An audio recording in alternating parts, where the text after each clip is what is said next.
बिस्मिल्लाहिर्रहमानिर्रहीम।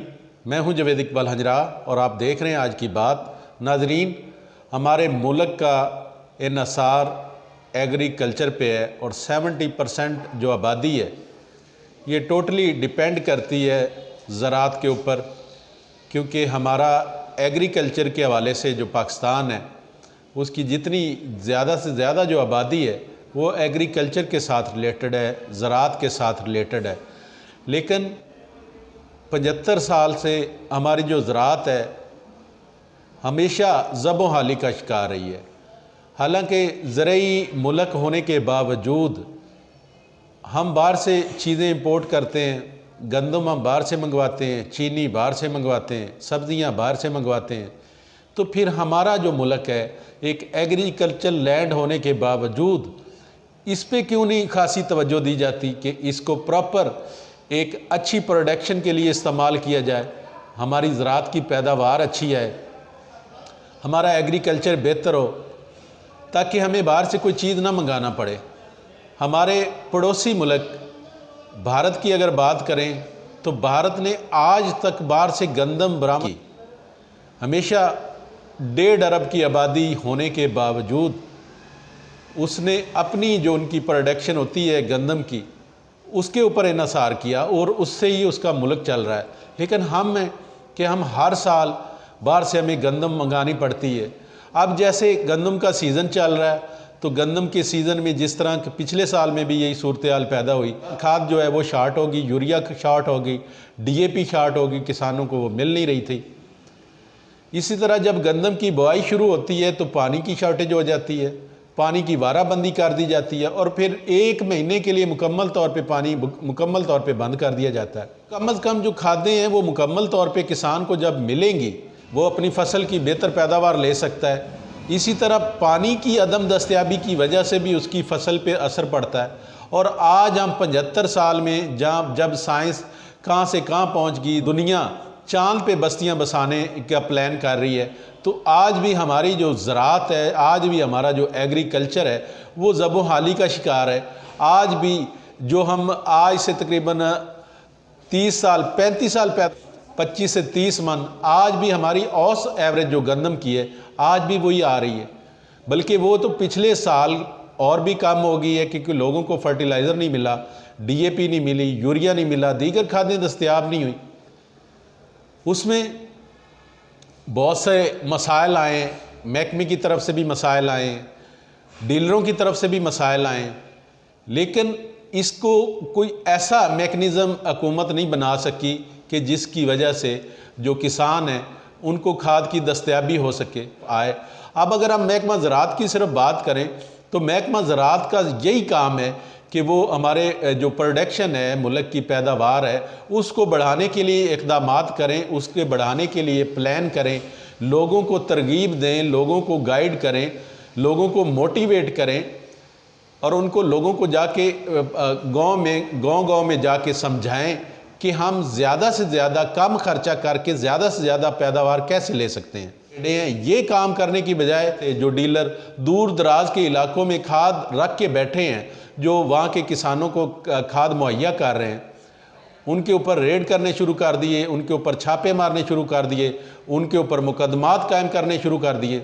हालिया इसी तरह एक वाक़या पेश आया उकाड़ा में एक असिस्टेंट डायरेक्टर इजाज़ नामी शख्स हैं जो महकमा ज़राअत के ऑफिसर के तौर पे वहाँ पे काम कर रहे हैं।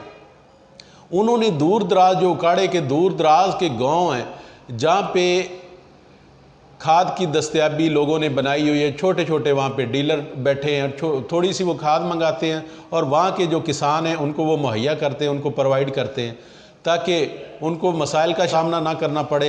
जो उनके अपने खाने की गंदम है कम अज़ कम उनकी पैदावार वो बेहतर कर सकें, वो खाद डाल सके। लेकिन डीलरों के ऊपर मौसूफ ने जाके छापे मारने शुरू कर दिए, उनके ऊपर मुकदमात कायम कर दिए।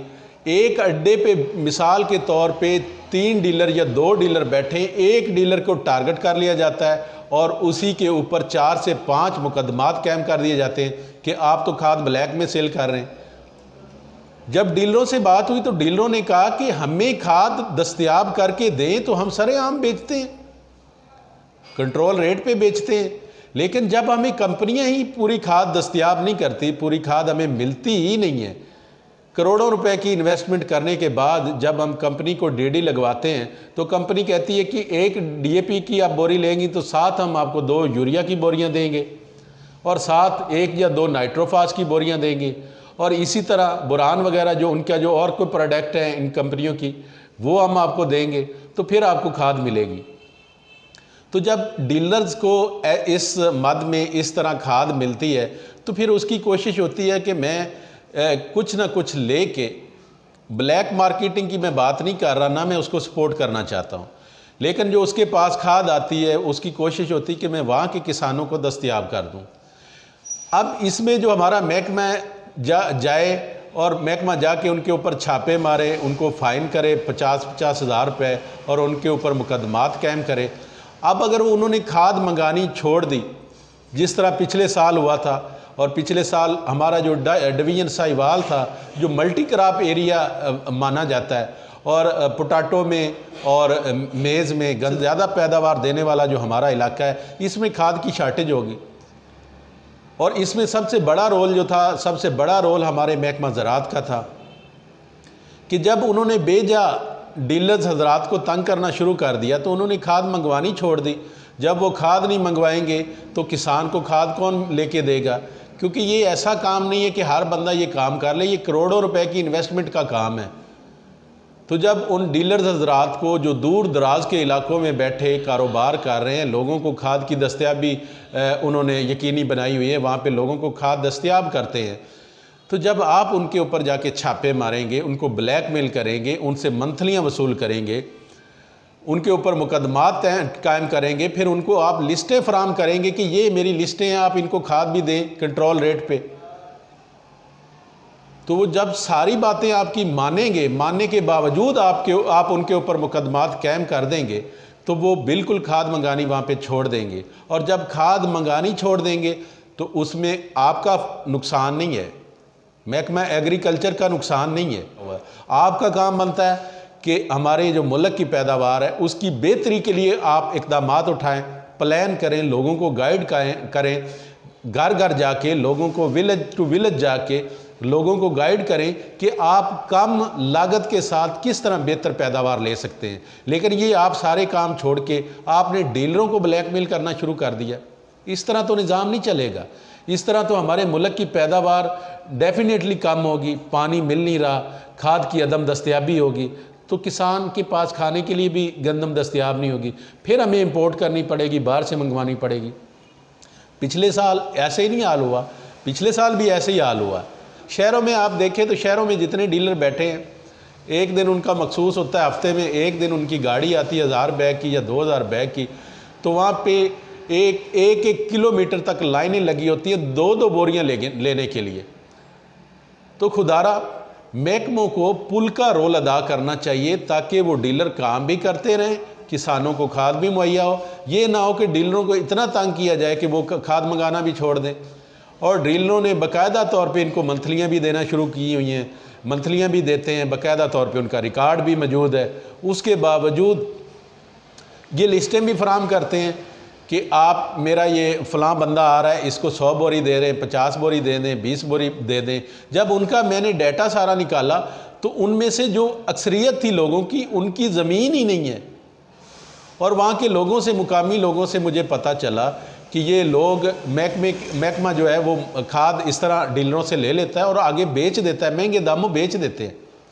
तो ऐसी काली भेड़ों के ख़िलाफ़ एक्शन लेना चाहिए, हुकूमत को कंट्रोल करना चाहिए ऐसी काली भेड़ों को, बजाय के पैदावार मुल्क की बढ़ाने के जो खाद जिसको दस्तयाब हो रही है उसको डालने दें यार, लोगों को कारोबार करने दें। मुल्क हमारा रेड लाइन पे पहुंचा हुआ है, दिवालियापन की रेड लाइन पे पहुंचा हुआ, और जो लोग कारोबार कर रहे हैं आप उनको कारोबार नहीं करने दे रहे।